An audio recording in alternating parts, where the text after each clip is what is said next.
Welcome back inside Uplift Property Management. I'm Marley Davis, the Director of Operations, and today I want to talk about what you do when your tenant doesn't pay rent. So first thing first, make sure you double check your lease and of course any grace period. Here at Uplift Property Management, we have a 3-day grace period, which means that on the 4th, we are following our entire delinquency process. But double check before you start calling those tenants and threatening to serve them a notice to pay rent if you have a 5-day grace period or maybe you have a 10-day grace period. Make sure you review your lease and know the legal requirements there.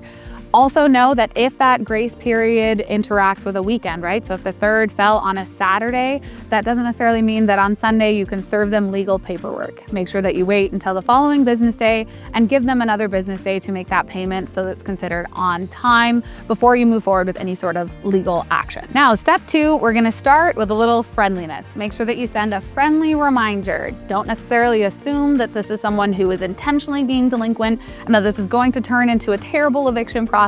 Let's reach out, nudge, and remind them. I always recommend the 3 channels of reaching out: call, text, and email, and find out, hey, just a reminder, your rent was due before the 4th, it's now the 4th, when are you planning on paying that rent? And like I said, make sure you're reaching out 3 different ways as soon as possible on that 4th day of the month so that you can remind them that rent needs to be paid at that point. And of course, let them know if there's any late fees or any additional consequences that they should be aware of. Now, step 3, of course, is to serve and prepare this notice to pay rent. Now, of course, that happens after the phone call, text, email, just in case those tenants did accidentally forget to pay their rent and they're running over to you with that payment right then you don't have to go through this whole process, but you don't need to wait an entire day for them to respond to your outreach via call, text, email. You can go ahead and prepare a 3-day notice to pay rent and possibly a 3-day notice to perform covenant if there are any additional fees that are outstanding, like a late fee, a utility fee, any other ancillary fees that you might have that are still delinquent.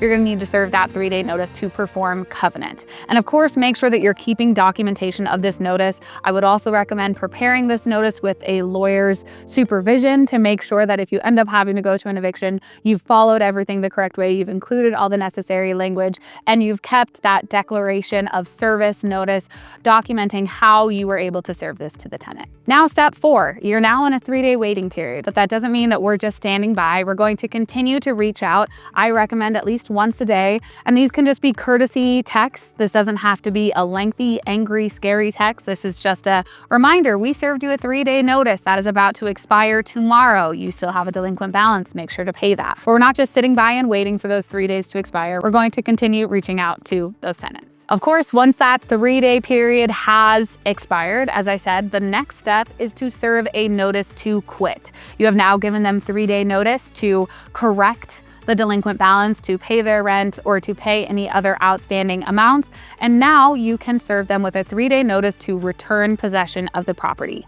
Seems a little extreme, I know, but that's the process here in the state of California to make sure that you can move forward with an unlawful detainer in the correct legal manner. Now, this is going to say that they now have 3 days to return possession of the property since they did not do what they needed to do in that previous 3-day notice. And these 3-day periods, as a reminder, start the day after you serve notice. So if I serve this notice on Monday, then they have Tuesday, Wednesday, Thursday to do what they need to do in that 3-day notice. And then on Friday, their notice has now expired and I could serve them this notice to quit.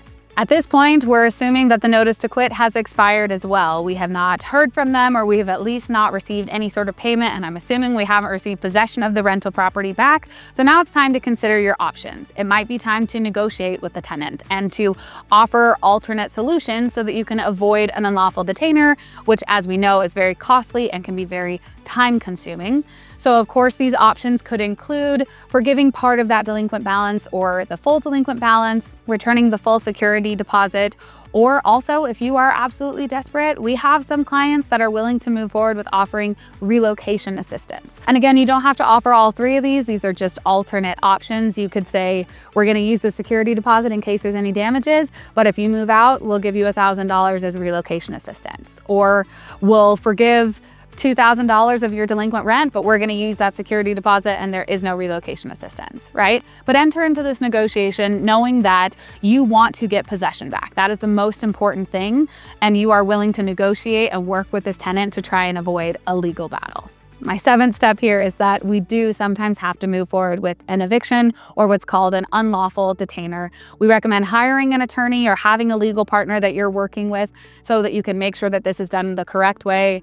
I've been to eviction court, and let me tell you, it is heartbreaking to get all the way there to the point where you're at a trial and you're standing in front of a judge and suddenly a landlord served the wrong notice or didn't include the exact right language or didn't have a clear declaration of service notice when they served them originally. And now 6 months down the road, none of it is valid and they have to start completely over. So I highly, highly recommend that you work with some professionals if you're going to move forward with an unlawful detainer, either a property management partner or a law firm that is willing to walk you through this process and review all of your documentation so that you are able to be successful if you are moving forward with this eviction process. And that's what happens when a tenant doesn't pay rent. We hope that most of the time it doesn't get all the way down to step 7, but unfortunately sometimes it does. We'd be more than happy to talk with you if you are at any step in that process and offer you guidance, support, solutions for your tenant who is not paying rent. Feel free to reach out here at Uplift Property Management. We're here to help you. Give us a call.